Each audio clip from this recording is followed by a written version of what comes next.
वर्णानाम् अर्थसंघानां रसानां छन्दसामपि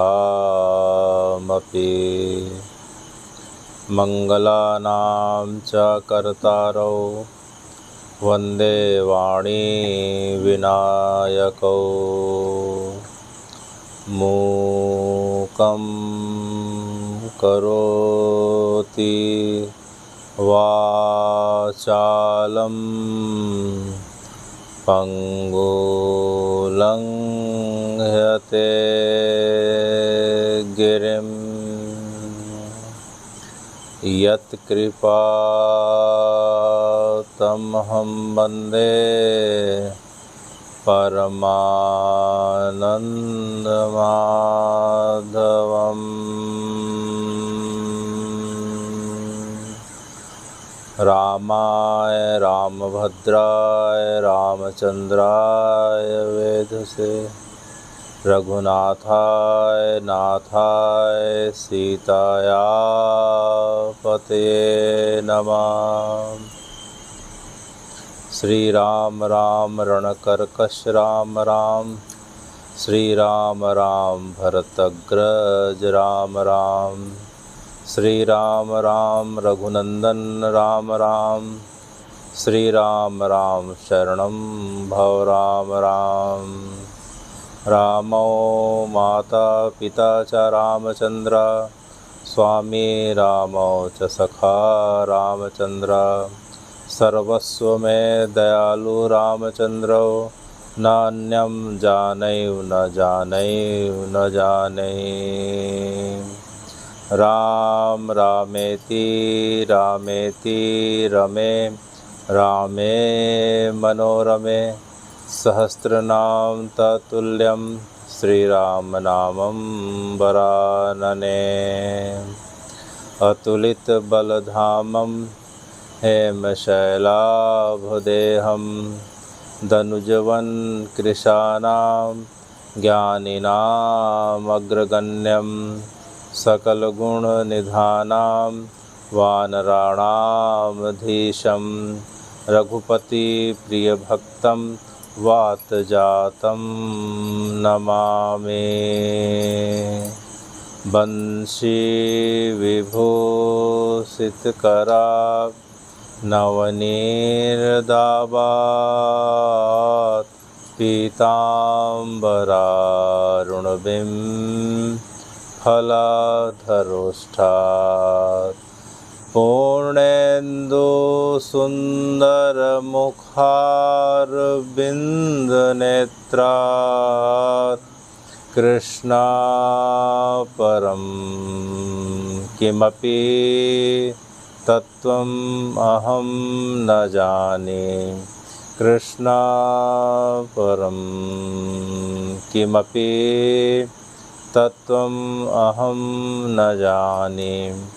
भगवान् अपितारात्रि शरदेन्दुफुल्मल्लिका, वीक्षरन्तुं मनश्चक्रे योगमायामुपाश्रिता भगवान् अपितारात्रि। नीलांचल निवासाय नित्याय परमात्मने, नीलांचल निवासाय नित्याय परमात्मने, बलभद्र सुभद्राभ्यां जगन्नाथाय ते नमः। बलभद्र सुभद्राभ्याम जगन्नाथाय ते नमः। जगन्नाथ स्वामी नयन पथगामी, जगन्नाथ स्वामी नयन पथगामी, नयन पथगामी। भवतु मे, भवतु मे, भवतु मे।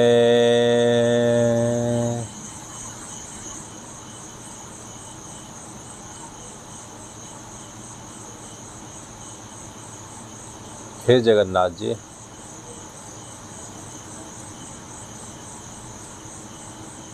इस जगन्नाथ मास में जैसा कि हमने विगत 2 कथाओं में या सुनने का अवसर पाया कि जेठ पूर्णिमा से लेकर आषाढ़ पूर्णिमा का जो समय रहता है या 1 महीने का जो समय है, वह आपके भाव जगत में विचरने वालों के लिए, आपके निज जनों के लिए यह मास जो है श्री जगन्नाथ मास या पुरुषोत्तम मास कहलाता है। जेठ पूर्णिमा अर्थात जब आपका प्रागट्य दिवस होता है, आयुर्भाव दिवस होता है, जिसे स्नान पूर्णिमा या देव स्नान पूर्णिमा के नाम से भी जाना जाता है, तो जेठ पूर्णिमा जो इस वर्ष 29 जून को पड़ा था पिछले महीने, जेठ पूर्णिमा से लेके आषाढ़ की जो पूर्णिमा है वह 1 मास का समय है जगन्नाथ जी, वह आपका निज मास है और आपके निज जनों के लिए उसे जगन्नाथ मास कहा जाता है, पुरुषोत्तम मास कहा जाता है। क्योंकि जगन्नाथ जी साल भर जो है अपने श्री मंदिर में रहते रहते भक्तों की अभिलाषा पूरी करते करते जगन्नाथ जी के मन में यह भाव आने लगता है कि जो है उनके वृंदावन के भक्त, ब्रज के भक्त, उन्हें किस प्रकार से विरह अग्नि में तप रहे होंगे, किस प्रकार से हा कृष्ण, हा गोविंद, हा माधव करके पुकारते होंगे, किस प्रकार से उनकी लीलाओं के बारे में दिन रात सोच के रोया करते होंगे। तो इस प्रकार से अपने ब्रजवासी भक्तों के प्रति, गोप गोपिकाओं के प्रति, गाय ग्वालों के प्रति, पेड़ पशु पक्षियों के प्रति, नदियों के प्रति, पहाड़ों के प्रति जब उनका भाव अत्यंत जो है उबलने लगता है, तो जगन्नाथ जी का जो है पिघलना प्रारंभ हो जाता है। जगन्नाथ जी विरह अग्नि में जलने लग जाते हैं और जगन्नाथ जी इसी विरह अग्नि के कारण जो है अपने आप को 15 दिनों के लिए अपने गर्भगृह के अंदर बंद कर लेते हैं। जगन्नाथ जी ब्रज के अपने साथियों को याद करते हुए, नंद बाबा यशोदा मैया को याद करते हुए कि किस प्रकार से मेरे वृंदावन छोड़ने के बाद सब लोगों ने जीवन में खुशियों का, आनंद का, उत्सव का त्याग कर दिया है, दिन रात के केवल मेरी लीलाओं का स्मरण करके, लीलाओं का गान करके और लीलाओं का मंचन करके गोप गोपिकाएं मुझे ही केवल याद करके बिखलते रहते हैं, रोते रहते हैं। उनका जो है न खाने का ठिकाना है, न सोने का ठिकाना है, न जीविकोपार्जन का ठिकाना है। अत्यंत गरीबी के कारण तो शुरू से थे, अब तो कई दिन तक गोपियाँ वृंदावन से मथुरा जाके दही मक्खन दूध को बेच नहीं पा रही हैं, घर की आवक जावक पूरी नहीं हो पा रही हैं। लेकिन उनको इनकी चिंता ना होते हुए केवल जो है कृष्ण उनके हृदय से, उनके मन से, उनकी आत्मा से एक क्षण के लिए विलग ना हो जाए करके, कभी कोई गोपी कृष्ण की लीलाओं को याद करके बताती है तो कभी कोई गोपी, तो इस प्रकार से केवल उनकी लीलाओं का चिंतन करते हुए हा कृष्ण, हा गोविंद बोलते हुए सभी ब्रजवासियों का समय इस प्रकार से व्यतीत होता रहता है। तो जगन्नाथ जी अपने श्री मंदिर में बैठकर जो है उनके सामने अगर देखा जाए तो सीधे सीधे आँखों के सामने जो है गुंडीचा अर्थात वृंदावन दिखाई पड़ता है।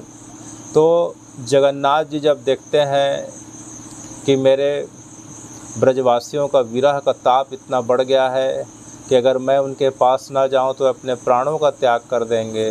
तो जगन्नाथ जी फिर क्या करते हैं कि ब्रजवासियों के विरह ताप को सह न पाने के कारण स्वयं जो है पिघलने लग जाते हैं। वह विरह जो है अब जगन्नाथ जी को आ जाता है। जगन्नाथ जी अपना खाना पीना भोग सब बंद कर देते हैं। जगन्नाथ जी सबसे मिलना जुलना बंद कर देते हैं। जगन्नाथ जी को देख के बलभद्र भैया और सुभद्रा मैया भी सबसे मिलना जुलना बंद कर देते हैं। और पंडाओं को आदेश मिल जाता है कि अब 15 दिन तक जो है लोगों के लिए, जन सामान्य के लिए जो है अब दर्शन नहीं होंगे। तो पंडे लोग जगन्नाथ जी की आज्ञा का पालन करते हुए दर्शन को बंद कर देते हैं। और यह 15 दिनों का काल अनवसर काल कहलाता है। क्या काल कहलाता है? अनवसर काल। जगन्नाथ जी अपने ब्रजवासियों को याद करते करते अपने आप को विरह में इतना पिघलाने लग जाते हैं कि उन्हें खाने पीने की सुध नहीं रहती। जो 56 भोग रोज़ 8 बार पाते हैं वो अचानक जो है भोग पाना बंद कर देते हैं। रसोई ठंडी हो जाती है। जगन्नाथ जी की रसोई इस अनवसर काल में 15 दिनों के लिए मंदिर में बंद हो जाती है। और जगन्नाथ जी जब 12-15 दिनों के लिए जब वृंदावन अर्थात गुंडीचा जाते हैं तो इधर रसोई बंद हो जाती है। तो करीब करीब जो है 27-28 दिनों तक रसोई बंद हो जाती है। जगन्नाथ जी विरह अग्नि में तपने लग जाते हैं। तो फिर जो है जगन्नाथ जी के मन में भाव आता है कि अगर इसी विरह में मैं तपता रहा, मेरे ब्रजवासी मेरे दर्शन के बगैर इस प्रकार से विरह में पिघलते रहे तो दोनों के प्राण छूट जाएंगे। तो फिर क्या किया जाए? बलभद्र और सुभद्रा जी से पूछते हैं। तो सुभद्रा मैया कहती हैं कि भैया जो है आपके भक्तों ने प्रण करके रखा है, वृंदावन के भक्तों ने प्रण करके रखा है कि भगवान जब वृंदावन से जब मथुरा क्रूर जी के साथ जा रहे थे तो वृंदावन के भक्त जो है भगवान के रथ के पीछे पीछे जाने लग गए। तब भगवान ने अपने उतर के दोनों हाथों को फैला के कहा कि आप लोग पीछे मत आओ, मैं परसों आऊँगा। कब आऊँगा? परसों आ जाऊँगा। परसों जो है मथुरा से वृंदावन वापस आ जाऊँगा। तो भगवान तो अपने बातों को भूल गए कि उन्होंने क्या कहा था, लेकिन ब्रज के भक्त जो है परसों आऊँगा उस बात को हृदय में धारण करके आज तक रखे हुए हैं। वे आज तक वृंदावन से मथुरा नहीं गए। द्वारका तो बहुत दूर की बात है। तो हे भगवान, सुभद्रा मैया ने कहा कि आपके भक्त जो हैं, आपके ब्रजवासी भक्त हैं, वृंदावन के जो भक्त हैं भगवान, वे इस धरती के, इस ब्रह्मांड के 14 भुवन के जो है सच्चे भक्त हैं, जो आपकी आज्ञाओं का आज तक पालन कर रहे हैं। देखिए द्वापर के बाद आज 5000 करीब जो है 126 वर्ष बीत गए हैं आपको अपने कृष्ण रूप छोड़े हुए, लेकिन आज भी आपके द्वापर के भक्त जो हैं, वृंदावन के भक्त हैं, आज भी आपको वृंदावन में रह के याद कर रहे हैं, आपके विरह अग्नि में जल रहे हैं। अपने कष्ट किसी को बताते नहीं, सब एकांत में जाके अपने आँखों के अश्रुओं को पोंछते रहते हैं।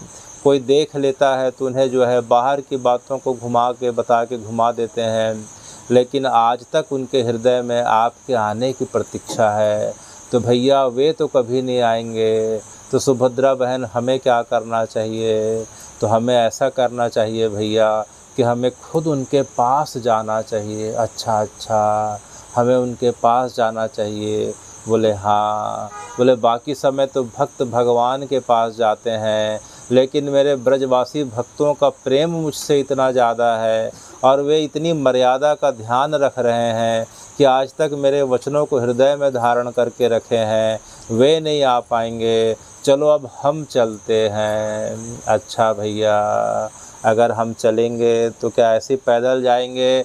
तो पैदल जाएंगे तो महीनों लग जाएंगे, फिर कैसे होगा? बोले नहीं ऐसे नहीं जाएंगे। तब जो है जगन्नाथ जी ने मंदिर के पंडे को जो है स्वप्न आदेश किया कि मेरे लिए रथ का निर्माण किया जाए, मुझे वृंदावन जाना है। वहाँ के जो है पंडे ने जो है राजा को स्वप्न आदेश किया। राजा ने फिर जो है 3 रथों का निर्माण करवाया। कितने रथों का? 3 रथों का। तो जगन्नाथ जी को यह सुझाव जो है सबसे पहले सुभद्रा जी ने दिया था कि जो है भैया हम सबको जो है कहाँ जाना चाहिए, गुंडीचा अर्थात वृंदावन जाना चाहिए।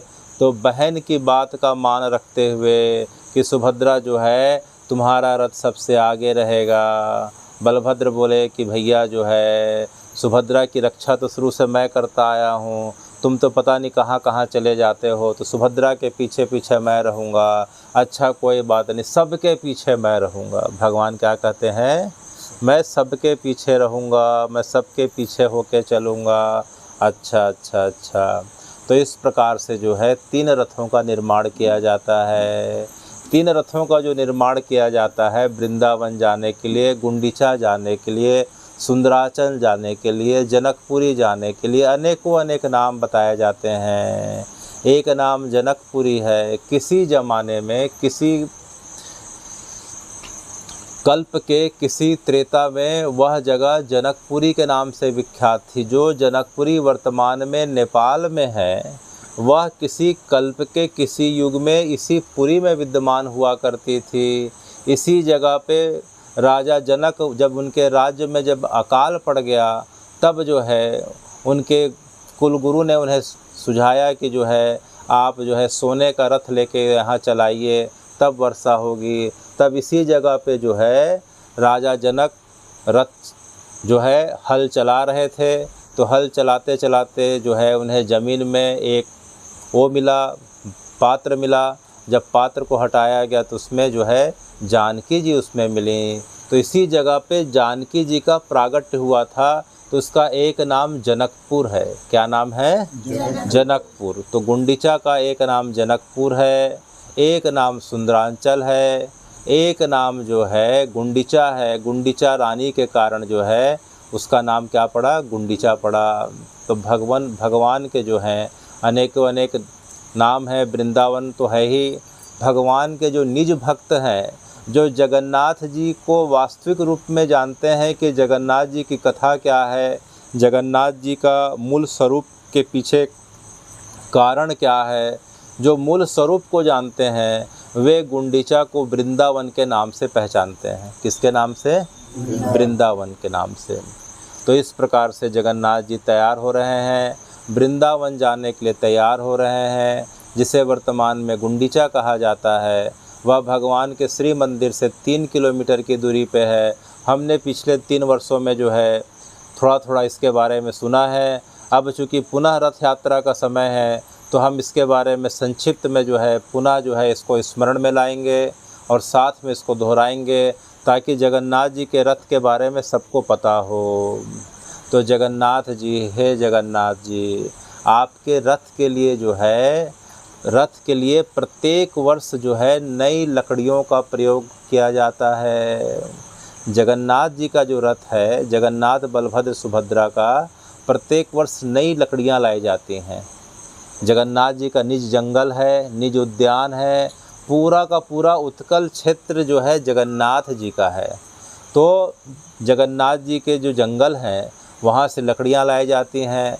तो लकड़ी चुनने का काम जो है, लकड़ी चुनने और काटने का काम कब किया जाता है? बसंत पंचमी के दिन। कब किया जाता है? वहाँ से फिर लकड़ियों को जो है बड़े बड़े गाड़ियों में भर के, पहले बैलगाड़ी में लाया जाता था, वर्तमान में तो अब जो है ट्रक में लाया जाता है। तो वहाँ से लाके जगन्नाथ जी की कार्यशाला है, जहाँ ये सब कार्य होता है, रथ निर्माण का कार्यशाला, तो उसे रथ निर्माण कार्यशाला बोलते हैं। वहाँ रख दिया जाता है। फिर अक्षय तृतीया के दिन, कौन से दिन?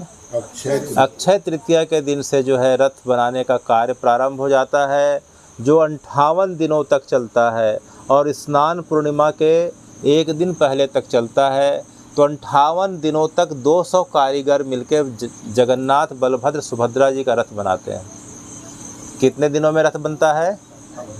58 दिनों में। और कितने लोग रहते हैं? 200 लोग रहते हैं। तो साथ में सब जो है इसे दोहराते जाएं, ताकि सभी के मन मस्तिष्क में यह बात याद हो जाए जगन्नाथ जी की। तो जगन्नाथ जी का रथ जो है इस प्रकार से 58 दिनों में बन रहा है। 200 कारीगर हैं और तीनों का जो रथ जो बनता है उसमें करीब करीब जो है 4000 लकड़ियों का लकड़ी के टुकड़ों का प्रयोग किया जाता है। कितने हजार? 4000 लकड़ी के टुकड़े रहते हैं। और जगन्नाथ जी के रथ की विशेषता यह है कि उसमें किसी प्रकार से लोहे का, कील का, धातु का प्रयोग नहीं किया जाता है। लकड़ी को लकड़ी के खांचे में इस प्रकार से स्थापित किया जाता है ताकि जो है खींचने में आसानी जाए, रथ हल्का रहे। किसी प्रकार से लोहे या धातु का प्रयोग जो है नहीं किया जाता है। अच्छा, अब जो है इस प्रकार से रथ बन रहा है। तो जगन्नाथ जी के रथ में मुख्य जो है 832 लकड़ी के टुकड़े प्रयोग में लाए जाते हैं। कितने? 832। बलभद्र भैया के रथ के लिए जो है 763 लकड़ियों का प्रयोग किया जाता है। कितना? 700।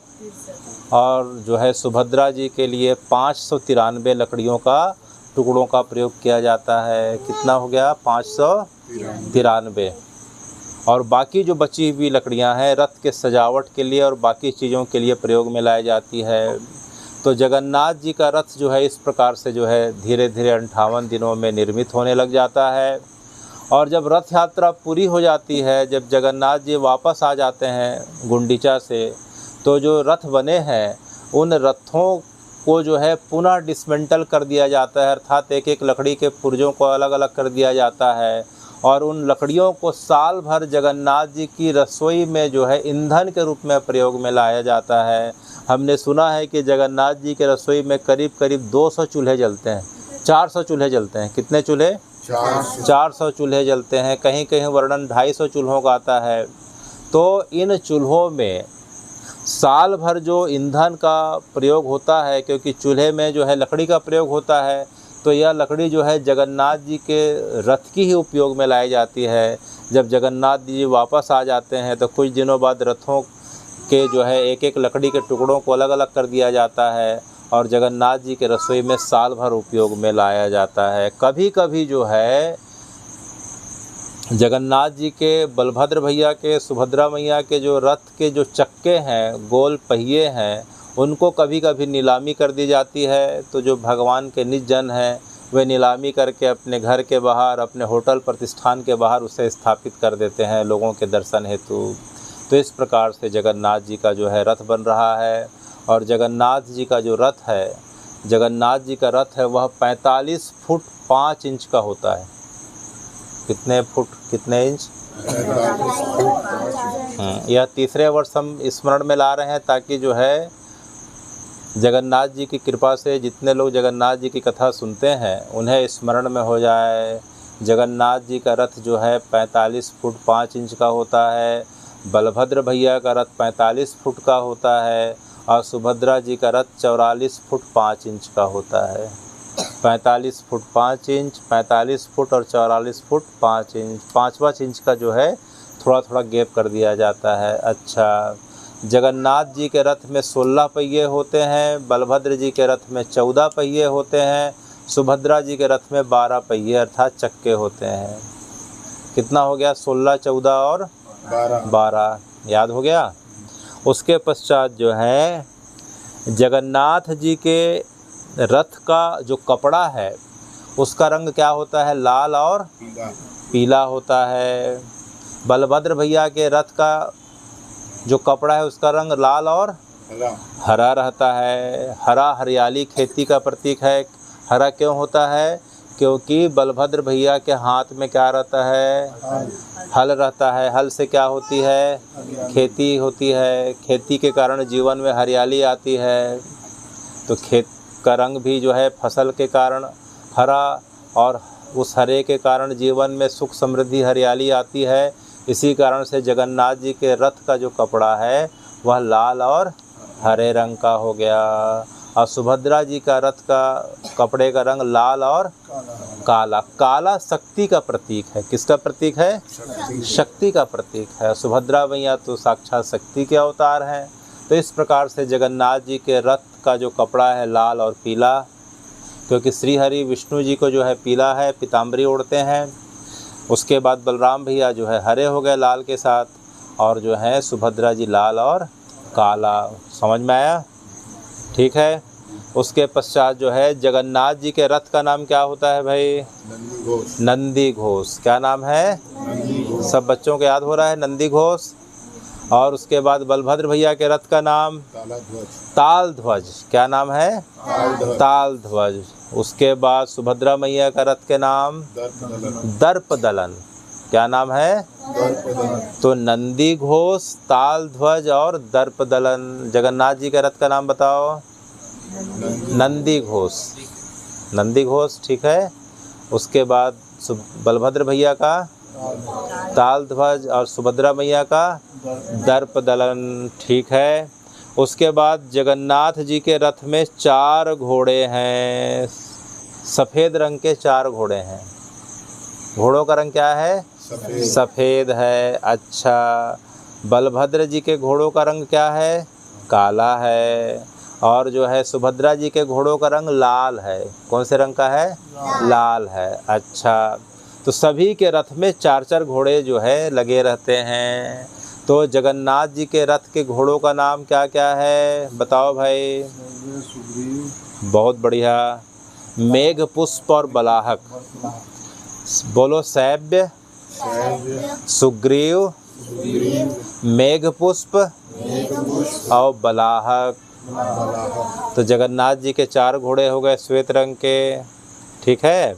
उसके बाद जो है बलभद्र भैया के रथ में 4 घोड़े हैं, उनका नाम क्या है? टिब्रा। पहला नाम क्या हो गया? दूसरा नाम हो गया घोरा। तीसरा नाम है दीर्घमानव और चौथे का नाम है मेघ श्याम। तो 4 घोड़े हो गए, टिब्रा, घोरा, दीर्घमानव, मेघ श्याम। और सुभद्रा जी के रथ में 4 घोड़े हैं, रोचिक, मोचिक, जीता, अपराजिता। क्या क्या नाम हुआ? रोचिक, मोचिक, जीता, पराजिता। चीता नहीं, जीता, अपराजिता। रोचिक, मोचिक, जीता, पराजिता, ठीक है। इसके पश्चात जो है जगन्नाथ जी के रथ में जो है ध्वजा दिखाई पड़ रही है।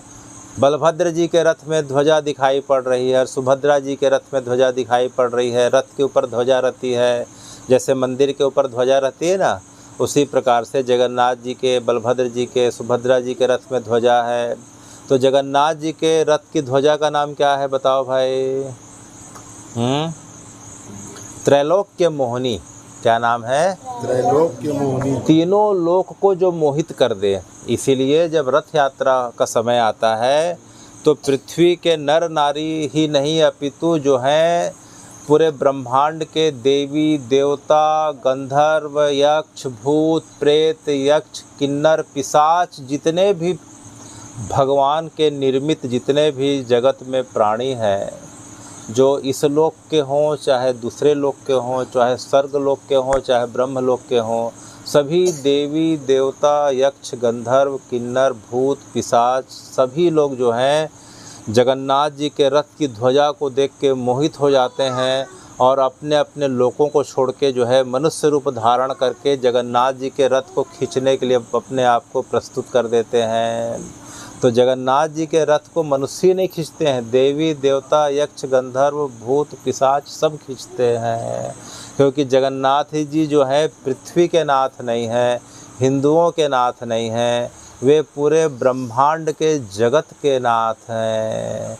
तो जगत के नाथ आज स्वयं पहली बार निकल रहे हैं, साल में एक बार, तो उन लोगों से रहा नहीं जाता, वे ऊपर से झांक के देखते हैं तो उनके झांकते ही जो है रथ की ध्वजा दिखाई पड़ती है। ध्वजा को देखते ही वे मोहित हो जाते हैं, मानो वशीकरण कोई कर दिया हो, और वे अपने आप की सुधि भूल जाते हैं और अपने अपने लोगों को छोड़ के नीचे उतर आते हैं और मनुष्य का, नर नारी का रूप धारण करके जगन्नाथ जी की रथ की रस्सी को पकड़ लेते हैं। इसलिए हे जगन्नाथ जी, आपकी ध्वजा का नाम क्या है? त्रैलोक्य मोहिनी, जो सबको मोह ले। तो जगन्नाथ जी की रथ की ध्वजा त्रैलोक्य मोहिनी है। बलभद्र जी की रथ की ध्वजा का नाम उन्नानी है। क्या नाम है? उन्नानी। और जो है सुभद्रा जी की रथ का ध्वजा का नाम नाद अंबिका है। क्या नाम है? नाद अंबिका।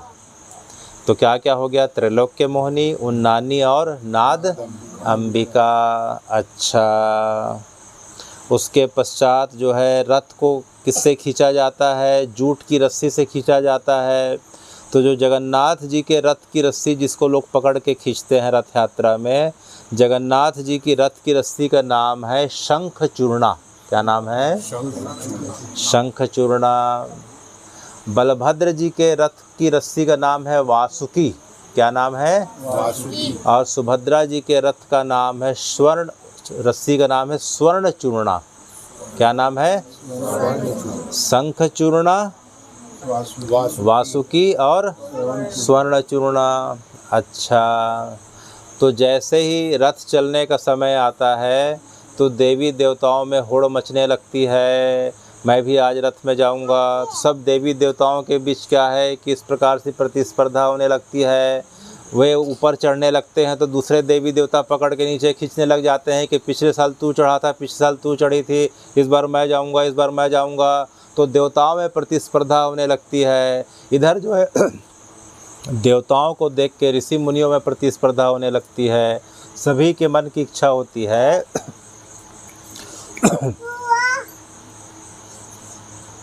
कि मैं भी रथ में चढ़ूं, मैं भी रथ में चढ़ूं। तो जगन्नाथ जी के रथ में जो है मुख्य देवता कौन कौन से विराजमान होते हैं? जगन्नाथ जी के रथ में विराजमान होते हैं नारायण। कौन हो गए? नारायण। त्रिविक्रम, वराह, गोवर्धन, हनुमान, रुद्र। तो ये सब जो हैं आदि आदि जगन्नाथ जी के रथ में विराजमान हो गए। अच्छा, उसके पश्चात बलभद्र जी के रथ में कौन कौन विराजमान हो रहे हैं? जो है मुक्तेश्वर हो गए, रुद्र हो गए, प्रलंबारी हो गए, शेष हो गए।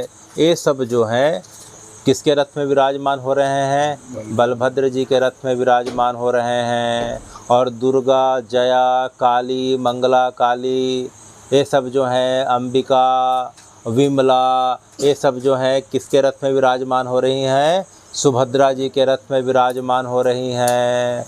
तो सब जो है देवी देवता आ गए, रथ में घोड़े लग गए, रथ की ध्वजा लहराने लग गई। तो अब रथ पूरी तरीके से अब तैयार हो गया। तो जब रथ जो है इस प्रकार से जो है तैयार हो जाता है चलने के लिए,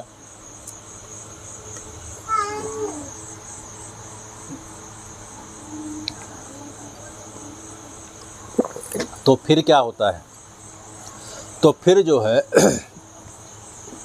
शंकर जी प्रतिवर्ष जो है उस जगह पे पहुंचते हैं जहां रथ विराजमान होता है। तो शंकर जी कली काल में जो है किस रूप में आते हैं?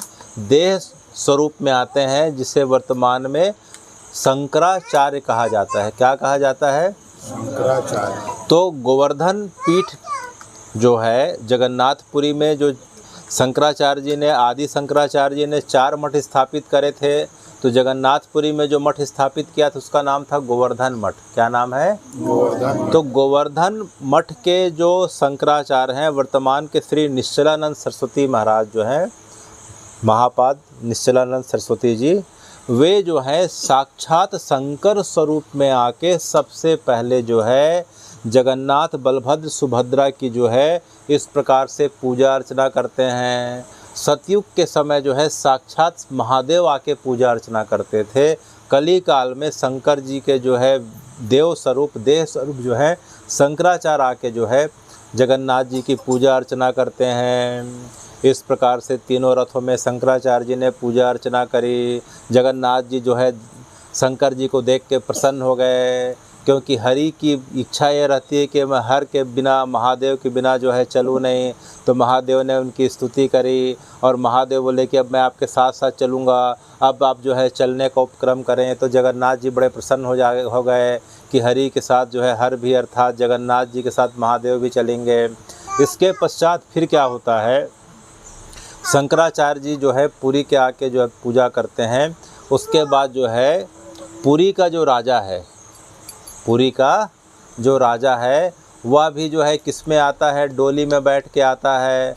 और डोली में बैठ के आने के बाद जो है जगन्नाथ जी के रथ में सुभद्रा जी बलभद्र जी के रथ में जाता है, उन्हें जो है इस प्रकार से आरती करता है, भोग लगाता है, जगन्नाथ जी को माला अर्पण करता है और हाथ जोड़ के प्रार्थना करता है कि हे जगन्नाथ जी, अपनी रथ यात्रा को सफल बनाइए और हमें आशीर्वाद दीजिए कि जो है आपकी रथ यात्रा निर्विघ्न सफल हो और आप 7 दिनों के पश्चात पुनः श्री मंदिर में आ जाएं, गुंडीचा से, वृंदावन से। तो इस प्रकार जो है वहाँ का राजा जो है जगन्नाथ जी की स्तुति करता है, प्रार्थना करता है और अपने लिए याचना करता है कि हमें छोड़ के मत जाइए, और जा रहे हैं तो आप 7 दिनों के बाद 8वें दिन पुनः जो है वहाँ से गुंडीचा से आप जो है श्री मंदिर आ जाएं। तो जगन्नाथ जी प्रसन्न होकर उसे आशीर्वाद देते हैं ऐसा ही हो। फिर जो है वहाँ का राजा फिर जो है उतरता है और जगन्नाथ बलभद्र सुभद्रा जी के रथ के जो सामने का जो रोड है, जो सामने का जो ज़मीन का हिस्सा है, वहाँ जो है सोने की झाड़ू से, किसकी झाड़ू से?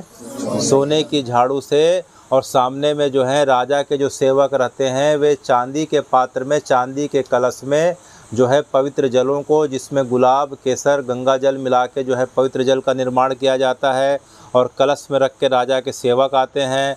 तो सेवक जो है जलों को जो है रास्ते में डालते जाते हैं और जो है रास्ते में जो है राजा झाड़ू लगाते जाता है। तो इस प्रकार से राजा के द्वारा इस प्रक्रिया को, की गई प्रक्रिया को छेरा पहरा कहते हैं। क्या कहते हैं? छेरा पहरा।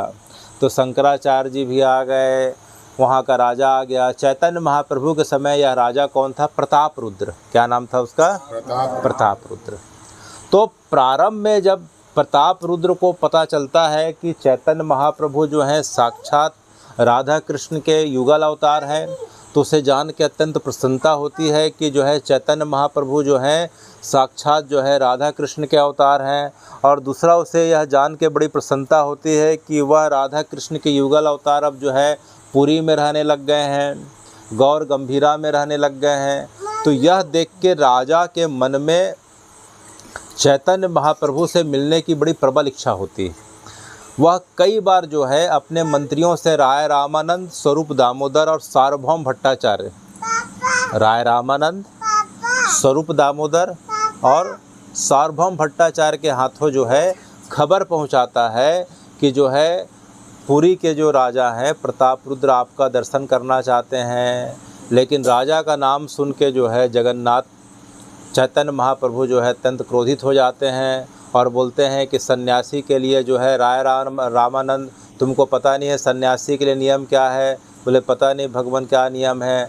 बोले सन्यासियों को जो है स्त्रियों से और जो है संसार में डूबे हुए, भोग विलास में डूबे हुए लोगों से और राजा से जो है और धनी लोगों से दूर रहना चाहिए। तुम किसकी खबर लेके आ गए हो? तो यह खबर जाके राजा को बताते हैं कि महाप्रभु ने आपसे मिलने के लिए मना कर दिया। राजा अनेक उत्सवों के अवसर पे बार बार खबर कर आता है कि एक बार मुझे दर्शन करने दो, एक बार मिलवा दो। तो बार बार जो है जब राजा की सिफारिश लेके जाते हैं तो महाप्रभु अत्यंत क्रोधित होकर बोलते हैं कि अगर इस बार अगर राजा का नाम लिया तो मैं पूरी छोड़ के चला जाऊंगा। तो लोग बड़े डर जाते हैं, उन लोग डर जाते हैं और राजा को बताते हैं कि जो है महाप्रभु कह रहे हैं कि अगर दोबारा अगर खबर करे तो जो है वे पूरी छोड़ के चले जाएंगे। लेकिन राजा का विरह जो है इतने वर्षों में बढ़ने लग जाता है कि चैतन्य महाप्रभु की इतनी अद्भुत लीला हो रही है पुरी में और मैं दर्शन नहीं कर पा रहा हूँ। तो एक दिन राय रामानंद को बुला के कहते हैं कि राय रामानंद, अब जाके तुम खबर कर दो कि जो है महाप्रभु ने मुझे दर्शन नहीं दिया तो मैं समुद्र में जाके अपने प्राणों का त्याग कर दूंगा। तब जो है राय रामानंद ने जाके धीरे से, जब महाप्रभु जो है आज शांत और गंभीर मुद्रा में बड़े भाव के साथ बैठे थे, तब महाप्रभु के श्री चरणों को जो है दबाते हुए उनकी सेवा करते हुए कहते हैं कि महाप्रभु, एक साल में जो आप राजा के बारे में सोच रहे हैं कि वह सांसारिक है, भोग विलास में डूबा हुआ है, हाँ मैं तो सही कह रहा हूँ। बोले महाप्रभु, इतने वर्षों में केवल और केवल आपको याद करके, आपकी लीला और कथा को याद करके हमसे सुन के राजा अब परम वैष्णव हो गया है, परम आपका भक्त हो गया है। वह कैसे हो गया है? महाप्रभु ने कहा, बोले उसने जो है सभी प्रकार के तामसिक और राजसिक भोजन का त्याग कर दिया है। वह एक टाइम भोजन पाता है 24 घंटे में, और जो है हर समय आपके जो है माला लेके जो है आपके नाम की माला करते रहता है। अच्छा, प्रजा को भी इस प्रकार से जाके सेवा करता है कि मानो आपकी सेवा कर रहा हो। दीन दुखियों के प्रति उसके मन में करुणा भराई है, सबकी मदद करता है, लोगों की मदद के लिए पूरा खजाना खाली कर दिया है। गौ माता की इतनी सेवा करता है महाप्रभु, क्या बताएं कि अनेक अनेक राज्यों से गौ माता जो है उत्कल क्षेत्र में आके प्रताप रुद्र के संरक्षण में जो है इस प्रकार से सेवा पा रही हैं। तो यह सुन के जो है आज पहली बार महाप्रभु का मन बदला, लेकिन उन्होंने कहा कि मेरी गुरु की आज्ञा है कि राजा से नहीं मिलना, तो एक काम करो, जो है राजा का पुत्र है क्या? बोले हाँ उसका पुत्र है महाप्रभु, उसकी अवस्था करीब करीब 13 वर्ष की है। तब महाप्रभु ने कहा कि राजा का पुत्र जो है, पुत्र अपने पिता की छाया होता है, पुत्र और पिता में कोई भेद नहीं है। तो एक काम करो, जो है मैं उसके पुत्र से मिल लूँगा, तो मान के चलना कि मैं राजा से मिल लिया। तब जो है राय रामानंद और जो है स्वरूप दामोदर ने सोचा कि चलो आज पहले बार कुछ रास्ता खुला। तब राजा प्रताप रुद्र को जाके बताते हैं कि प्रताप रुद्र जी बड़ी खुशी की बात है। बोले क्या महाप्रभु मुझसे मिलने के लिए तैयार हो गए? बोले नहीं, अभी पहले चरण में आपके पुत्र से मिलना चाहते हैं। अच्छा, तो फिर मेरा क्या होगा? आप धैर्य रखिए, जो है आपको जैसा बताया जाएगा आप वैसा करिए। तो पुत्र को भेजिए। तो राजा का जो पुत्र था अत्यंत जो है सुंदर और आकर्षक जो है इस प्रकार से दिखता था। वह बालक जो है देखने से साक्षात कृष्ण के स्वरूप में दिखाई पड़ता था। वह बालक के जो है घुंघरालू बाल थे, लंबे लंबे नाक थे, तीखे नयन नक्श थे, आंखें इस प्रकार से काली काली थी, लंबी ठुड्डी थी, गला शंख के आकार का था, अजान बाहु हाथ थे। तो उसको देख के ऐसा लगता था कि मानो साक्षात श्री कृष्ण हैं। तो राय रामानंद और स्वरूप दामोदर ने क्या किया कि जो है राजा के लड़के को इस प्रकार से कृष्ण स्वरूप का जो है वेश धारण करवा के, जिस प्रकार से हम कनेरी में स्वरूप सरकार का दर्शन करते थे, तो उसी प्रकार से स्वरूप सरकार का वेश बना के, अर्थात श्री कृष्ण का वेश बना के महाप्रभु के पास ले गए। जैसे ही दरवाज़ा खुलते हैं, महाप्रभु को तो पता नहीं कि आज कौन आया है। उनको देख के जो है ऐसा लगा साक्षात श्री कृष्ण आ गए हैं। वह अपनी जगह से उछल के उठ जाते हैं और हा कृष्ण, हा गोविंद माधव कहते हुए जो है उससे जाके लिपट जाते हैं राजा के लड़के से। उन्हें पता ही नहीं था तब तक जो है यह राजा का लड़का है।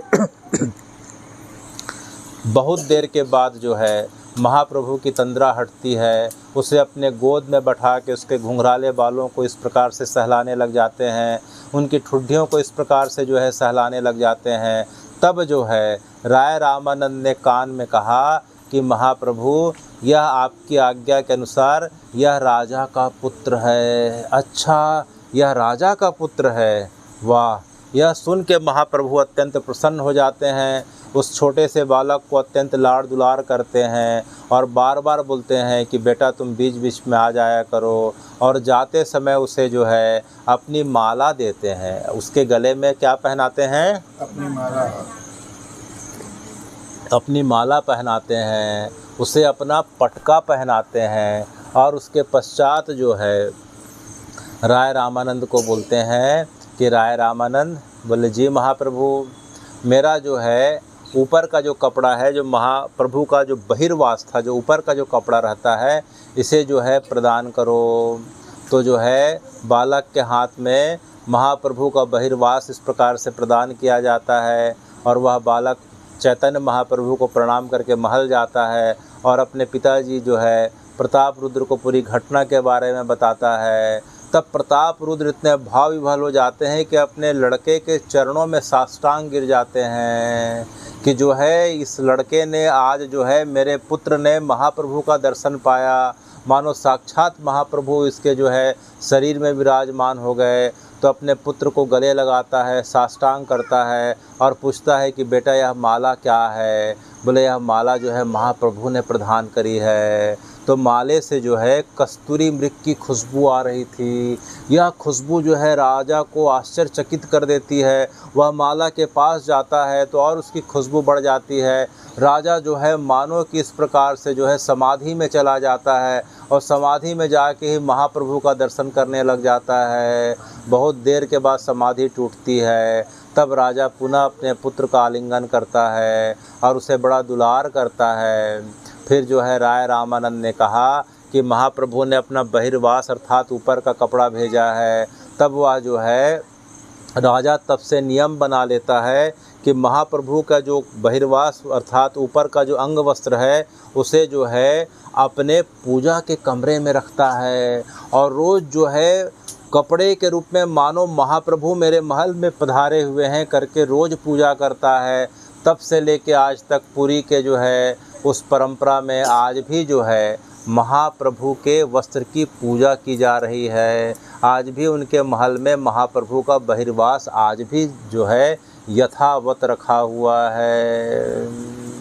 तब से राजा का विरह और बढ़ने लग जाता है कि मेरे पुत्र को दर्शन दे दिए, मुझे कब दर्शन देंगे, मुझे कब दर्शन देंगे।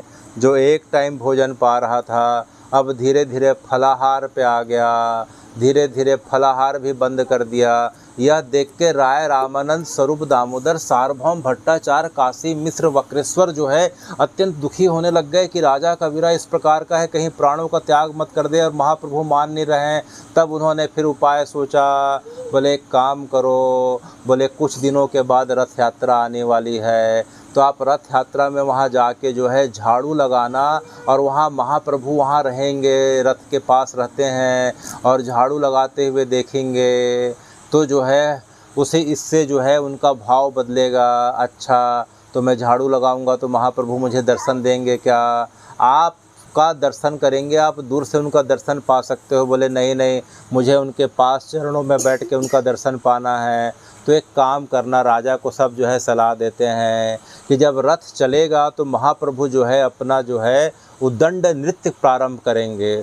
तो नृत्य करते करते जो है करीब करीब 2 से 3 घंटे का जो है जब रथ चलेगा और महाप्रभु आगे आगे जब नृत्य करते रहेंगे, ढोल कीर्तन के साथ करते रहेंगे, उसके 2 से 3 घंटे बाद जो है रथ का पहला पड़ाव आएगा। उस पड़ाव का नाम है बलगंडी। क्या नाम है? बलगंडी।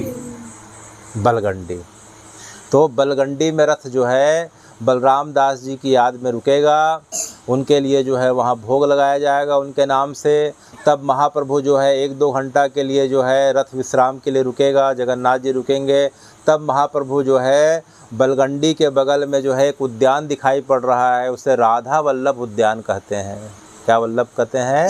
राधा वल्लभ उद्यान कहते हैं।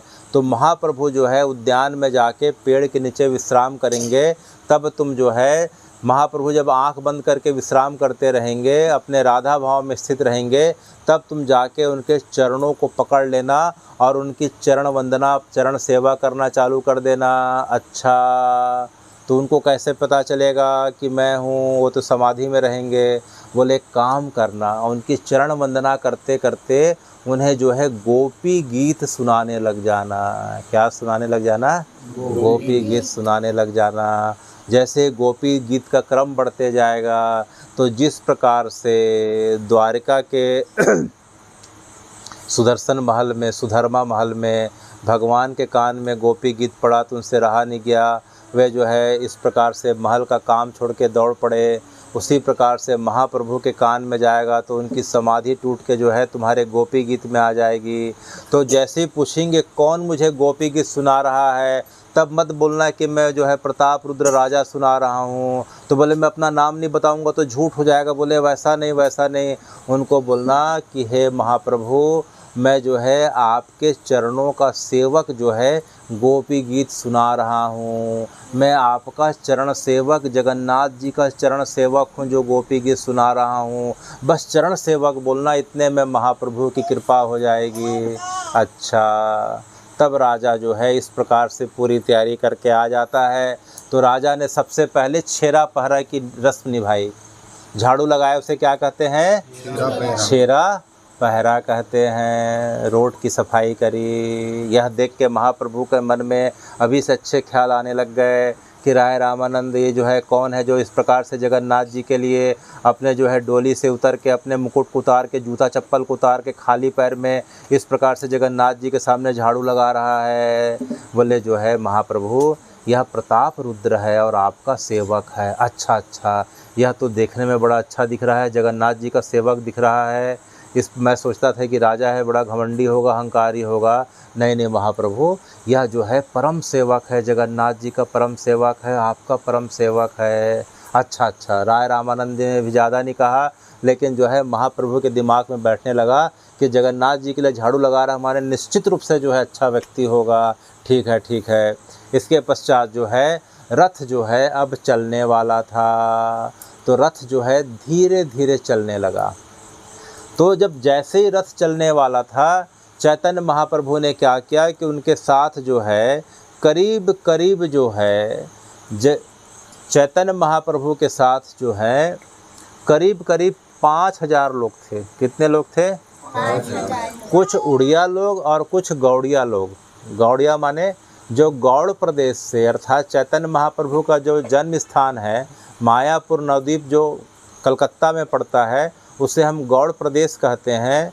तो गौड़ प्रदेश से महाप्रभु के भक्त आए थे और उड़ीसा के भक्त थे, तो 5000 भक्त थे। तो 5000 भक्तों में जो है महाप्रभु ने जो है 100 भक्तों का चयन किया। प्रत्येक वर्ष जो है 101 भक्तों का चयन करते थे, और उन सबको जो है क्या करते थे, वे अपने हाथ से जो है किस दिन जो है सबसे पहले जो है गुंडीचा मार्जन के दिन और दूसरा रथ यात्रा के दिन, जगन्नाथ जी के रथ यात्रा के दिन और गुंडीचा मार्जन के दिन जो है चैतन्य महाप्रभु अपने भक्तों को क्या करते थे कि पहले अपने हाथ से जो है उनके माथे पे चंदन लगाते थे और गले में माला पहनाते थे। क्या करते थे? माथे में चंदन लगाते थे और गले में माला पहनाते थे। तो जो है महाप्रभु ने सबको जो है चंदन लगाया और माला पहनाए, और उसके पश्चात जो है क्या कहा कि जो है जितने भी लोग हैं 7 ग्रुप में 7 समूहों में बट जाएं। कितने समूहों में? 7 समूहों में बट जाएं। तो महाप्रभु 7 समूह क्यों? अच्छा, तो महाप्रभु ने कहा अच्छा बताओ भाई विकास, सप्ताह में कितने दिन होते हैं? अच्छा, ये पृथ्वी कितने द्वीपों में बटी हुई है? अच्छा, इंद्रधनुष में जो है कितने जो है रंग होते हैं? अच्छा, सुर कितने होते हैं? अच्छा, तो इस प्रकार से जो है सब कुछ 7 है। तो जो है महासागर कितने होते हैं? 7 होते हैं। तो कितने भागों में बट जाओ? तो लोगों ने कहा ठीक है महाप्रभु आपकी जैसी आज्ञा, सब 7 भाग में बट गए। तो 7 टोली बन गई। कितनी टोली बन गई? 7 टोली बन गई। अच्छा, तो 7 टोली बन गई। उसके बाद फिर महाप्रभु ने क्या कहा कि जो है प्रत्येक टोली में एक जो है गाने वाला रहेगा। एक क्या रहेगा? गाने वाला रहेगा। अच्छा, प्रत्येक टोली में एक नृत्य करने वाला रहेगा। अच्छा, 2 लोग ढोलक बजाने वाले रहेंगे। कितने लोग ढोलक बजाने वाले? 2। और जो है 5 लोग कोरस, अर्थात एक गाना जो गाएगा एक पंक्ति उसको साथ में जो गाएंगे, कोरस में 5 लोग जो हैं साथ देंगे। साथ देने वाले कितने लोग रहेंगे? गाने का 5 लोग रहेंगे। और 6 लोग जो है मंजीरा बजाने वाले रहेंगे। कितने लोग रहेंगे? 6। अच्छा ठीक है। एक क्या होगा? नृत्य करने वाला, एक गाने वाला, अच्छा 2 ढोलक बजाने वाला, 5 कोरस वाले, 2 और 6 जो हैं मंजीरा बजाने वाले। तो इस प्रकार से महाप्रभु ने 7 समूह बनाया, और 7 समूह बनाया, और प्रत्येक समूह में जो है एक एक व्यक्ति को जिम्मेदारी दे दी। तो विस्तार से तो बहुत लंबा विस्तार है, हम अब इसको थोड़ा संक्षिप्त करके आगे बढ़ रहे हैं। तो 7 समूह बनाया, और जो है प्रत्येक समूह में जो है गाने वाले की जिम्मेदारी दे दी, नृत्य करने वाले की जिम्मेदारी दे दी। तो पहला जो समूह था उसमें जो है अद्वैताचार्य हैं। पहले समूह के जो नृत्य कौन कर रहे हैं? अद्वैताचार्य कर रहे हैं। अच्छा, और जो है अद्वैताचार्य नृत्य कर रहे हैं, और जो है गाना कौन गा रहे हैं? स्वरूप दामोदर। कौन गा रहे हैं? स्वरूप दामोदर गा रहे हैं। अच्छा, जो दूसरा जो समूह है उसमें जो है नृत्य कौन कर रहे हैं? नित्यानंद कर रहे हैं। कौन कर रहे हैं? नित्यानंद नृत्य कर रहे हैं। और जो है गाना कौन गा रहे हैं? गोविंद गा रहे हैं। कौन गा रहे हैं? गोविंद गा रहे हैं। तीसरा समूह जो है उसका जो है नृत्य करने वाले हैं नामाचार्य हरिदास ठाकुर। कौन है? नामाचार्य हरिदास ठाकुर। और गीत गाने वाले हैं गोविंद घोष। ये गोविंद नहीं, अब आ गए कौन? गोविंद घोष आ गए।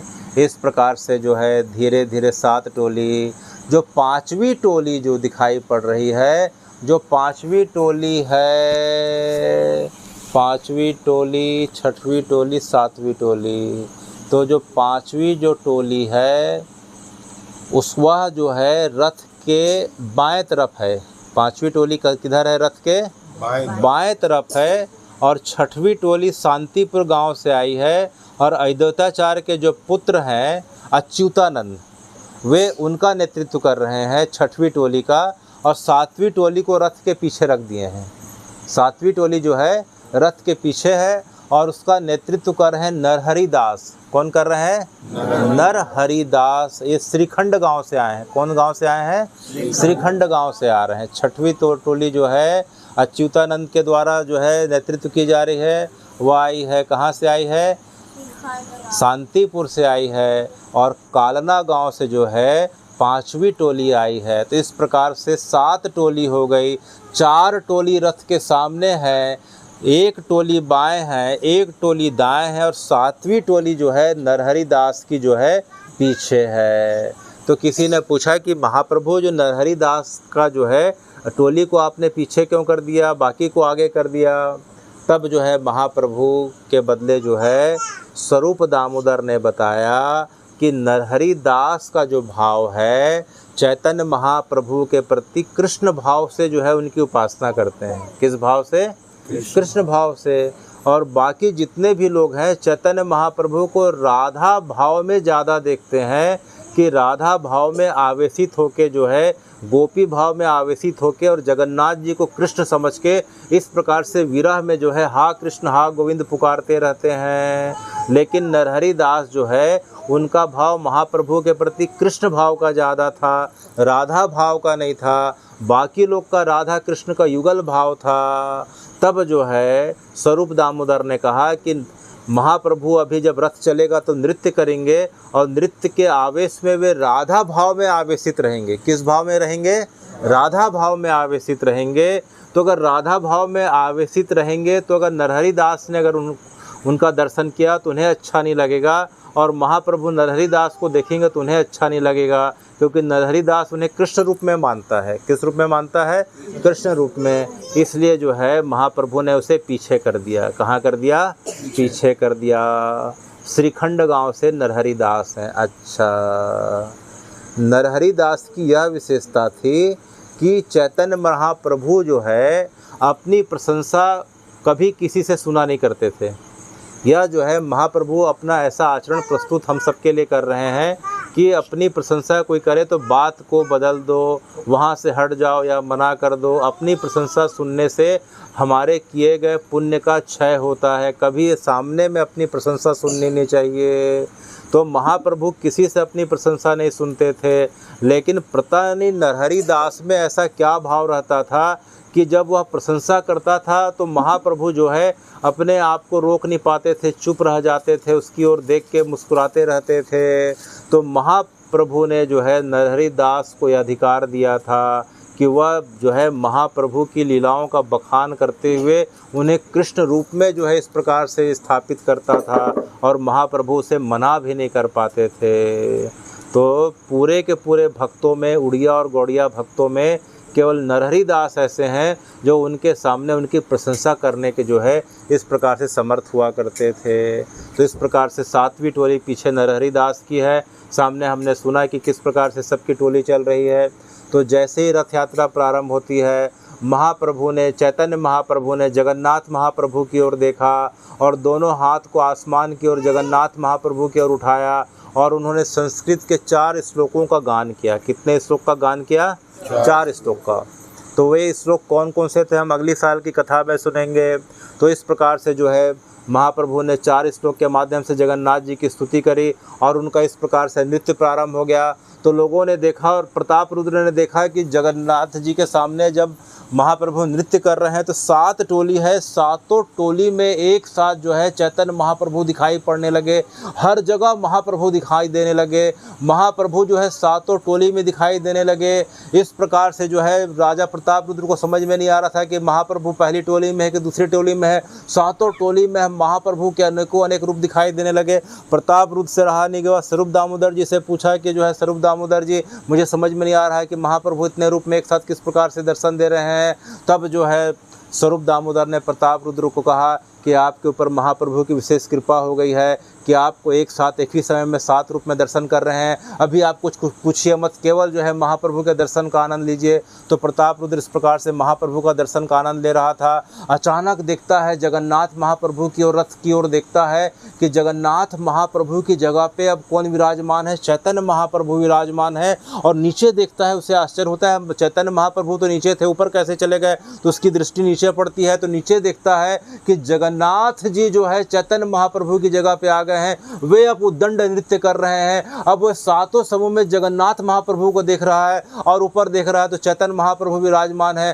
थोड़ी देर तक उसे समझ में नहीं आया, पुनः आँख को बंद किया, पुनः आँख को खोल के देखता है पानी का छींटा मार के, तो अब नीचे चैतन्य महाप्रभु सभी इस प्रकार से समूह में आकर नृत्य कर रहे हैं। ऊपर जगन्नाथ जी बैठ रहे हैं, तो कभी ऊपर जगन्नाथ जी, कभी ऊपर चैतन्य महाप्रभु, कभी नीचे चैतन्य महाप्रभु को ऊपर जगन्नाथ जी। इस प्रकार से राजा कुछ समझ में नहीं आया। उसने जो है स्वरूप दामोदर से पूछा, स्वरूप दामोदर क्या हो रहा है? तो स्वरूप दामोदर उसके जो है मुट्ठी को दबा दिए, हाथ को दबा दिए, यहाँ बात नहीं करना है, केवल देखते रहो, आनंद लेते रहो। इस प्रकार से जो है राजा को अब समझ में आया कि जो जगन्नाथ है वे चैतन्य महाप्रभु हैं, जो चैतन्य महाप्रभु है वे साक्षात जगन्नाथ है, दोनों के स्वरूप में कोई अंतर नहीं है। तो राजा और आगे जा रहा और आगे जा रहा, लेकिन आगे की भीड़ जो है इस प्रकार से जो है घनी होते जा रही है। चैतन्य महाप्रभु के चारों ओर जो है 3 प्रकार के लोगों का जो है घेरा बना हुआ था, सामने के घेरा, बीच का घेरा, तीसरा घेरा, ताकि चैतन्य महाप्रभु को नृत्य करते हुए किस प्रकार से गिर जाए तो उन्हें चोट मत लगे। तो राजा बार बार जो है घेरे के अंदर महाप्रभु को देखना चाहता था।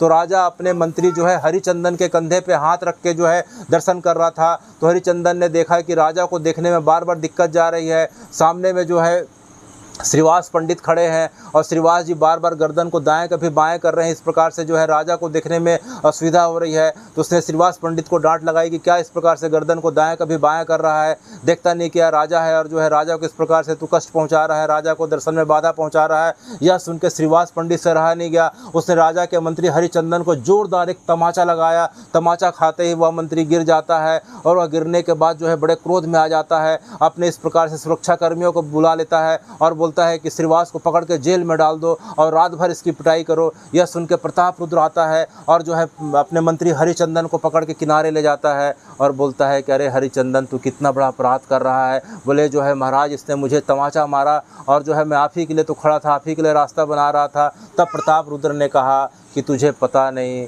कि यह किसके लिए जो है खड़ा है, यह कहाँ से आया है? अरे यह श्रीवास पंडित हैं। तो श्रीवास पंडित कौन है? बोले नवद्वीप में जिस जगह पे चैतन्य महाप्रभु का घर है, जिस जगह पे जन्म हुआ था, चैतन्य महाप्रभु के घर के बगल में श्रीवास पंडित का घर है। श्रीवास पंडित को चैतन्य महाप्रभु अपने पिता तुल्य आदर देते हैं और उनके घर के आंगन में 6 वर्षों तक उन्होंने जो है इस प्रकार से जो है नाम का, महामंत्र के नाम का जो है वहाँ भजन किया है, सत्संग किया है।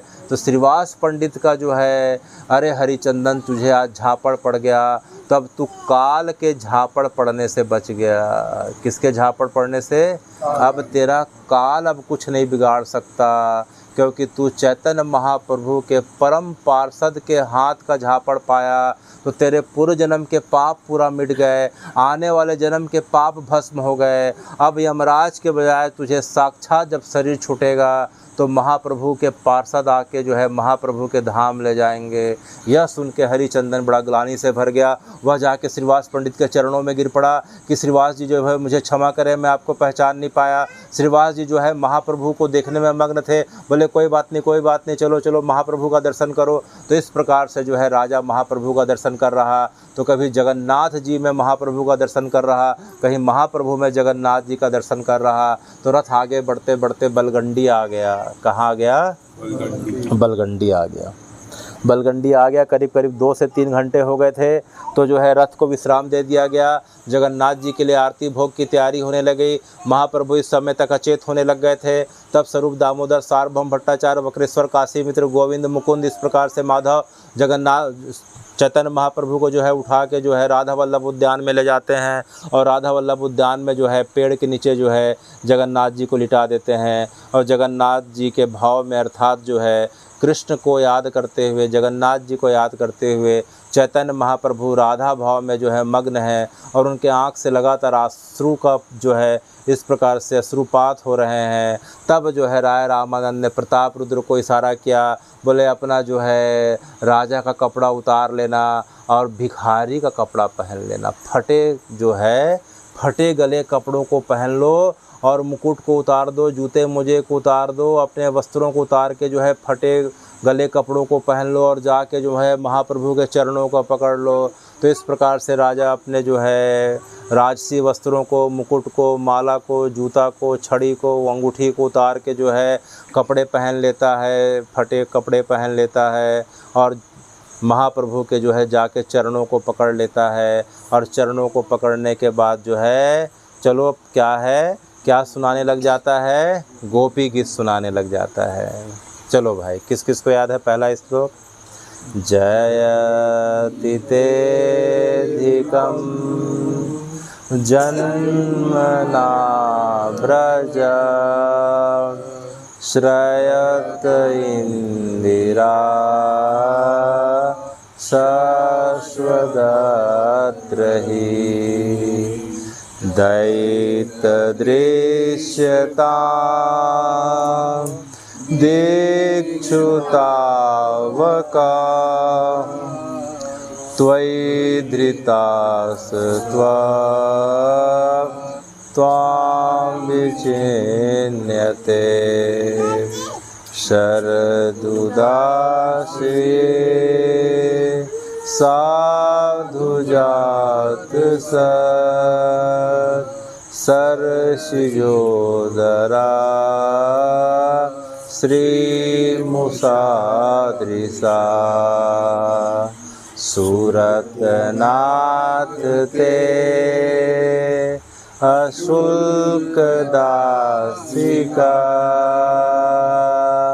वरद विघ्नतो नेह किंवधा तौ कथामृतम् तप्तजीवनम् कविभिरीडितं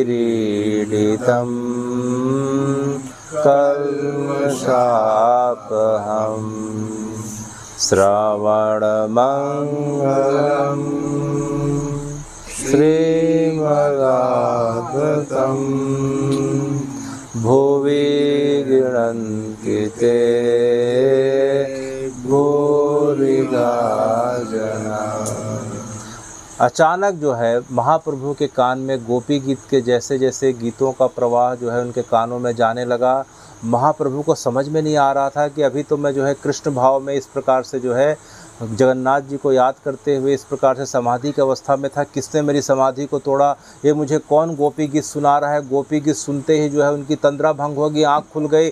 तो देखते हैं कि जो है यह व्यक्ति कौन बैठा है। तो महाप्रभु जोर से चिल्ला उठे कि कौन हो तुम? जो है मुझे गोपी गीत जो है मेरा जो है निज गीत है, मेरी हृदय है, मेरी आत्मा का गीत किसने सुनाया? बताओ तुम कौन हो, तुम्हारा पता क्या है, तुम यहाँ कैसे आए? तब राजा जो है महाप्रभु को देख के उसके आँख में भी अश्रु आ गए। बोले कि जो है मैं आपके चरणों का सेवक, जगन्नाथ जी के चरणों का सेवक हूँ, मेरे ऊपर कृपा करें। तुम कौन हो? बोले मैं आपके चरणों का सेवक हूँ महाप्रभु। तुम्हें गोपी गीत किसने बताया? बोले गोपी गीत। अब राजा के मुंह से अचानक झूठ निकल गया, सही बात निकल गई। बोले मुझे गोपी गीत जो है राय रामानंद स्वरूप दामोदर ने बताया। अरे स्वरूप दामोदर और राय रामानंद तो जो है प्रताप रुद्र के मंत्री हैं, उसने तुम्हें कैसे बताया? बोले महाप्रभु मुझसे गलती हो गई। लोगों के लिए भले राजा है लेकिन आपके लिए तो आपका चरणदास है, चरण सेवक है। मुझ पे कृपा करें, मुझ पे कृपा करें करके महाप्रभु के चरणों को पकड़ के रोने लग गया। तब तक महाप्रभु समझ में आ गया कि अब राजा का मन निर्मल हो गया है, अब राजा जो है अहंकार और विषय वासना से दूर होकर शुद्ध भक्त हो गया है। तो महाप्रभु ने जो है राजा के भाव को देख के आगे बढ़ के राजा को जो है गले लगा लिया और उसके कंधे को हाथों से सहलाते हुए कहा कि अरे प्रताप रुद्र जो है, आज तू आया तो इस रूप में आया, महाप्रभु जो है मुझे इसी रूप में रहने दीजिए, अब मुझे राजा नहीं बनना। तो क्यों तू राजा नहीं बनना चाहता है? जब मैं राजा था तो महाप्रभु जो है आपने कभी दर्शन नहीं दिया, आज मैं इस अवस्था में आपके चरण सेवक के रूप में आया हूँ, तो आज आपने चरणों की सेवा ही प्रदान कर दी और आज मुझे गले भी लगा लिया। तो जो है हे महाप्रभु, मैं इसी रूप में रहना चाहता हूँ, बस मैं आपकी चरणों की सेवा पाना चाहता हूँ। पीछे से देख के राय रामानंद स्वरूप दामोदर स्वरूप भट्टाचार्य सार्वभौम भट्टाचार्य काशी मिश्र यह देख के अत्यंत प्रसन्न होने लग गए और सब जाके महाप्रभु के पास बताए कि महाप्रभु यह कई वर्षों से आपका दर्शन पाना चाह रहा था और विरह के कारण जो है अपने आप को इतना सात्विक भाव में ला पाया था कि हम इसके बारे में ठीक से बता नहीं पा रहे थे। आज आपने इसे देख लिया, बड़ा अच्छा किया, अब आपकी कृपा हो गई। तो महाप्रभु ने कहा कि जाओ, जो है तुम्हारे और तुम्हारे वंश को जो है आशीर्वाद है, तुम जगन्नाथ जी की सेवा जो है युग युगांतर तक करते रहना। तो हे भगवान, तब से लेके आज तक जो है प्रताप रुद्र के जो वंशज हैं, आज भी अभी भी जब रथ यात्रा होती है तो उनके वंशज आके छेरा पहरा की रस्म पूरा कर रहे हैं। जैसे प्रताप रुद्र ने किया उसी प्रकार से उनके वंशज कर रहे हैं, ताकि उनके मन में भी हमेशा यह भाव रहता है कि जिस प्रकार से हमारे दादा परदादा के दादा ने इस प्रकार से जो है छेरा पहरा की रस्म को पूरा करके महाप्रभु का दर्शन पाया, जगन्नाथ जी का दर्शन पाया, तो एक दिन हमारे ऊपर भी जगन्नाथ जी कृपा करेंगे और हमें भी दर्शन प्रदान करेंगे। तो इसलिए जो है रथ यात्रा की सबसे जो प्रमुख रस्म होती है ये छेरा पहरा होती है। क्या होती है? तो इस प्रकार से रथ जो है बलगंडी में आके रुका। तो स्वरूप दामोदर से मुकुंद ने पूछा कि जो है स्वरूप दामोदर जी जो है यह रथ जो है बलगंडी में क्यों रुका? तो उन्होंने कहा कि बलराम दास जी जो हैं जगन्नाथ जी के महान भक्त हुए हैं। जगन्नाथ बलराम दास जी, क्या नाम था उनका? बलराम दास जी। बलराम दास जी। इसके पीछे बलराम दास जी की कथा जुड़ी हुई है मुकुंद। अच्छा, तो कौन सी कथा महाप्रभु? तब जो है महाप्रभु को सब घेरे हुए हैं और जो है स्वरूप दामोदर बता रहे हैं कि जो है बलराम दास जी जगन्नाथ दास जी के जो है महान भक्त हो थे। वे जगन्नाथ जी के 5 सखाओं में से एक हैं। जगन्नाथ जी के आज से 500 वर्ष पूर्व 5 सखा हुए जिनके साथ जगन्नाथ जी खेला करते थे, अपनी लीलाओं को दिखाया करते थे। किस प्रकार से? जिस प्रकार से श्रीनाथ जी के जो हैं, श्रीनाथ जी के कितने सखा हैं? 8 सखा हैं, हमने सुना था। जिसमें कुंभन दास सूरदास का नाम आया था, गोविंद दास जी की कथा हुई थी, सब सुन चुके हैं मंदिर में। तो उसी प्रकार से 500 वर्ष पूर्व जो है जगन्नाथ जी के 5 सखा हुए हैं, उसमें से एक कौन थे? बलराम दास जी। तो बलराम दास जी जो हैं जगन्नाथ जी की तीनों प्रहर की सेवा में जाया करते थे। तो एक बार जो है रात्रिकालीन सेवा में गए, शयन आरती के समय गए। तो साल में एक दिन जगन्नाथ जी के मंदिर में लंका से जगन्नाथ जी का पूजा अर्चन करने के लिए कौन आते हैं? विभीषण आते हैं। कौन आते हैं? विभीषण आते हैं। और विभीषण का जी का वर्णन जो बलराम दास करते हैं कि करीब करीब वे 32 फुट की ऊंचाई के हैं। कितने फुट के? 32 फुट की ऊंचाई के। तो रात को करीब करीब जो है 2 से 3 बजे के बीच विभीषण जी आते हैं और साल में एक बार उनका दर्शन करते हैं और जगन्नाथ जी उन्हें पूरा दर्शन देते हैं, उनकी पूजा को स्वीकार करते हैं। तो एक बार जो है मंदिर के अंदर जो है देखे कि विभीषण जो है बार बार जो है घुटने के बल पे बैठ के जगन्नाथ जी से प्रार्थना कर रहे हैं कि जगन्नाथ जी, मैं इतने वर्षों से आ रहा हूँ, आप एक बार आके जो है लंका वासियों पे कृपा करें, आप एक बार जो है अपने चरण जो है लंका पधारें। तब जगन्नाथ जी ने कहा ठीक है, मैं कुछ समय के पश्चात आऊँगा। तो यह जो है बलराम दास जी ने सुना। उसके बाद बात आई कि गई हो गई। तो एक बार रात को जो है जगन्नाथ जी की शयन आरती हुई, रात को जो है 2 बजे शयन आरती होते थे, रात के 2 बज जाते हैं कई बार। तो जो है बलराम दास जी मंदिर से बाहर निकल रहे थे, अचानक किसी ने उनके कंधे पे हाथ रखा। तो पलट के देखे तो जगन्नाथ जी खड़े हैं। कौन खड़े हैं? जगन्नाथ जी खड़े हैं। सिंह द्वार की घटना है। बोले महाप्रभु आप? बोले हाँ। बोले आप जो है रतन वेदी से अपने गर्भगृह से कैसे निकल गए? अरे भाई उस दिन तो तुम देखे थे। बोले बलराम दास जी। बोले क्या? कि विभीषण बहुत निवेदन कर रहा था मुझे उसके साथ लंका जाना है, तो आज मैं लंका जाने के लिए आया हूँ। तो ठीक है भगवान, जैसी आपकी आज्ञा। तो आपकी रथ वथ की व्यवस्था? बोले नहीं, जो है रथ में नहीं चलेंगे, हम ऐसे ही चलेंगे, वायु मार्ग से चलेंगे। तो ठीक है भगवान, ऐसा करके बोले भगवान कुछ नहीं, बोले मैं आपको साथ में ले जाना चाहता हूँ, आप मेरे साथ चलो। तो बोले मैं कैसे चलूँगा, आप तो भगवान हैं, आप तो कहीं भी आना जाना कर सकते हैं, मैं कैसे जाऊँगा। बोले कुछ मत करो, मेरा हाथ पकड़ लो।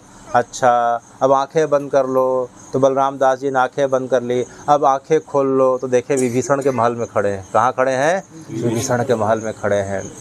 तब जो है जगन्नाथ जी ने कहा कि मैं देखो विभीषण लेने के लिए आ रहा है, मैं विभीषण के साथ जाऊंगा, तुम वहीं बैठ के भजन करो, क्योंकि यहाँ राक्षस वाक्षस लोग रहते हैं, तुम देख के डर जाओगे। और उनकी पूजा पद्धति जो है इस प्रकार की नहीं रहती है। मेरे लिए जो पूजा पद्धति करेंगे अपने भाव से, तुम देख के जो है नाराज़ भी हो सकते हो और जो है विक्षेपित भी हो जाओगे, तुम वहीं बैठ के भजन करो। बोले जैसी आज्ञा। तो जगन्नाथ जी ने जो है अपनी शयन आरती में जो उनको जो है गीत गोविंद गा के जो पीताम्बरी उड़ाई जाती है, जिसका आप लोगों ने दर्शन किया और यहाँ लाए भी थे, तो उन्होंने क्या किया, उड़ी हुई पीताम्बरी को बलराम दास जी को उड़ा दिया। किसे उड़ा दिया?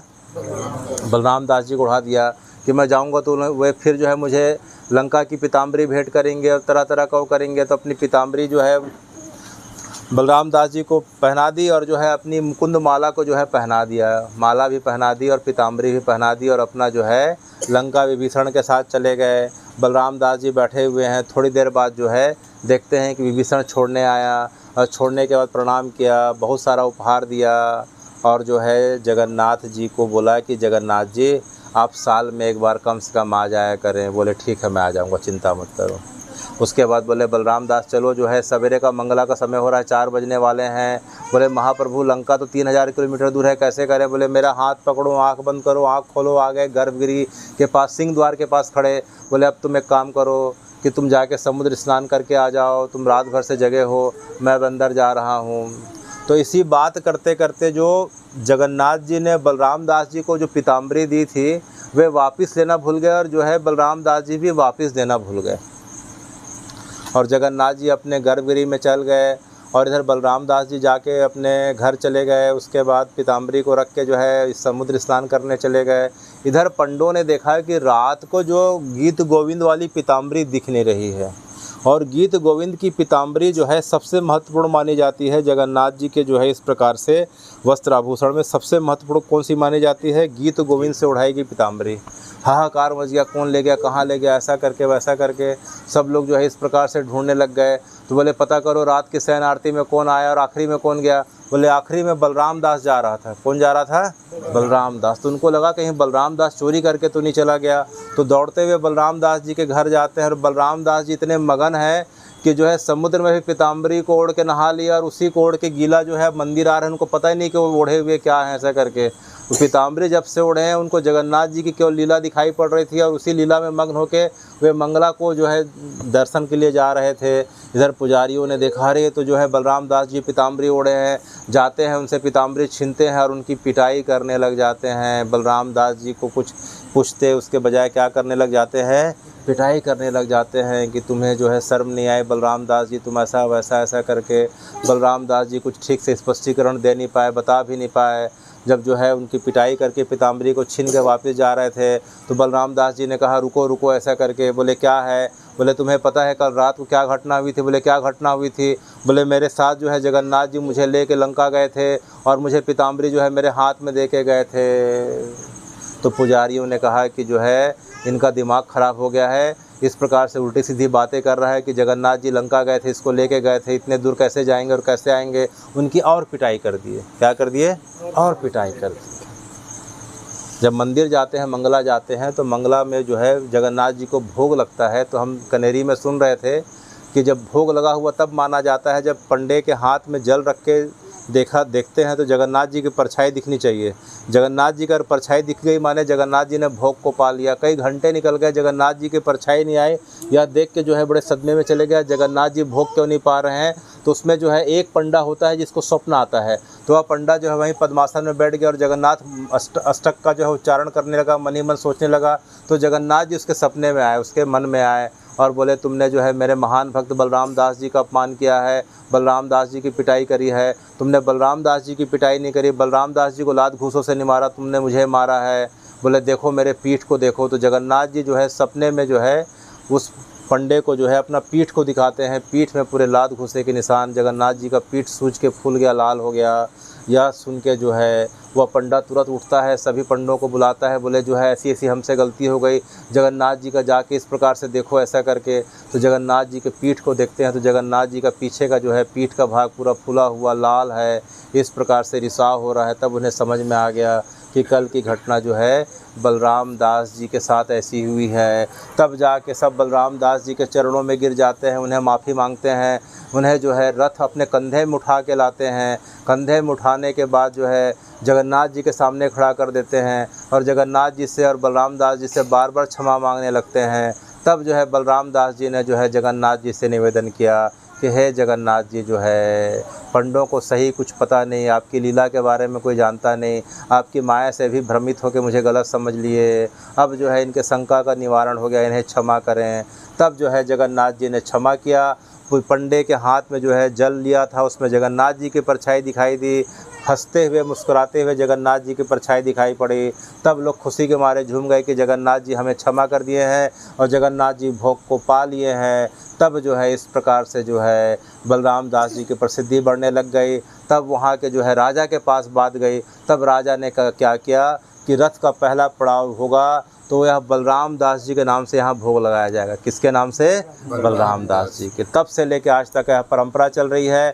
जिस जगह पे जगन्नाथ जी का रथ रुकता है उसे बलगंडी कहते हैं। दूसरा जो रथ का पड़ाव होता है जहाँ रथ रुकता है जगन्नाथ जी के भोग के लिए, भक्त साल्वेक का मजार है। तीसरे जगह जो रथ रुकता है श्रद्धा रानी की जगह है। तो इस प्रकार से जगन्नाथ जी पहली रात को तो रोड में ही इस प्रकार से सड़क में निवास करते हैं और दूसरे दिन सवेरे दोपहर तक जो है गुंडीचा पहुंचते हैं। तो गुंडीचा इस प्रकार से जगन्नाथ जी जो है द्वितीया को निकलते हैं, आषाढ़ द्वितीया को निकलते हैं और आषाढ़ तृतीया को जो है भगवान गुंडीचा के अंदर पहांडी करते हुए अपने गर्भगृह में पहुंचते हैं। तो वह कौन सी तिथि है? आषाढ़ तृतीया। जगन्नाथ जी का रथ कितने जगह रुका? 3 जगह पे रुका। बलगंडी, दूसरा भक्त साल्वेक की मजार और तीसरा श्रद्धा रानी की जगह। भक्त साल्वेक के बारे में हम सुन चुके हैं, श्रद्धा रानी के बारे में संक्षिप्त सुन चुके हैं। इस प्रकार से जगन्नाथ जी जो है तृतीया से लेके आज 10वीं तक कहाँ रहते हैं? कहाँ रहते हैं? गुंडीचा में रहते हैं, माने वृंदावन में रहते हैं। तो 9वीं तक रहते हैं माना जाए और 10वीं को जो है जगन्नाथ जी फिर जो है गुंडीचा से फिर वापस निकल जाते हैं। तो इसके बारे में हम अगर 2-3 दिन का समय बाकी है तो इसके बारे में हम सुनेंगे कि किस प्रकार से जो है जगन्नाथ जी की जो है वापस की यात्रा होती है। गुंडीचा से अब श्री मंदिर की यात्रा होती है जिसे हम बहुड़ा यात्रा कहते हैं। क्या यात्रा कहते हैं? बहुड़ा यात्रा कहते हैं। जगन्नाथ जी आज तो निकल गए, आज निकल गए हैं और अभी तक पहुंच गए हैं सिंह द्वार में मंदिर के सामने, लेकिन जगन्नाथ जी आज प्रवेश नहीं करेंगे। 10वीं को जाके गेट के सामने खड़े हो जाएंगे, 11वीं को एकादशी में भी खड़े रहेंगे, द्वादशी को खड़े रहेंगे, त्रयोदशी को अंदर जाएंगे। कब जाएंगे? त्रयोदशी को अपने श्री मंदिर के अंदर जाएंगे और जो है रतन वेदी पे विराजमान होंगे। तो अभी 3 से 4 दिन का समय बाकी है। जगन्नाथ जी की कृपा रहेगी तो जो है बहुड़ा यात्रा से लेके जो है सोनावेसा, अधरपना, नीलाद्री विजय अभी 4 स्टेप बाकी है। तो इसके बारे में हम सुनने का प्रयास करेंगे। तो हे जगन्नाथ जी, महाप्रभु ने जो 4 श्लोकों में जो याद किया वह श्लोक जो है संस्कृत का श्लोक है, लेकिन जो है रथ यात्रा की परंपरा यह है कि जो जगन्नाथ जी को देखे तो जो है महाप्रभु के 4 श्लोक में जो है जगन्नाथ जी को सुनाया, जो महाप्रभु ने सुनाया तो उसके ऊपर जगन्नाथ जी की साक्षात कृपा हो जाती है। अगर 4 श्लोक अगर संस्कृत को पता नहीं है, संस्कृत पता नहीं, श्लोक पता नहीं है तो जगन्नाथ जी को केवल महामंत्र सुना देना चाहिए और महामंत्र सुना के प्रणाम करते हुए रथ की रस्सी खींचना चाहिए या किनारे खड़े होकर दर्शन करना चाहिए। महामंत्र सुनते भी जगन्नाथ जी वही फल देते हैं जो फल 4 श्लोकों का मिलता है। तो जो है हरे कृष्ण कृष्ण कृष्ण हरे हरे, हरे राम राम राम हरे हरे, हरे कृष्ण कृष्ण कृष्ण हरे हरे, हरे राम राम राम हरे हरे, हरे कृष्ण कृष्ण कृष्ण हरे हरे, हरे राम राम राम हरे हरे। सीता राम सीता राम सीता राम सीता राम